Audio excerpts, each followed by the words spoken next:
morning everyone. Naglalakad ang mga person papasok sa trabaho sa canteen. Good morning. Sila, oh.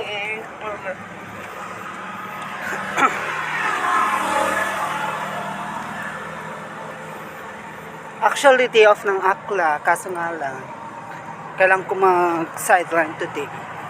Pero wala akong papaunin bukas sa trabaho.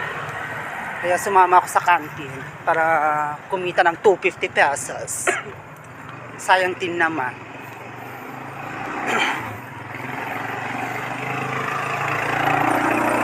Ang hirap-hirap ng pera, ang hirap-hirap kumita ng pad ngayon. Pang tsuka. Kaya kailangan walang tigil. Kahit pagod, kahit stress,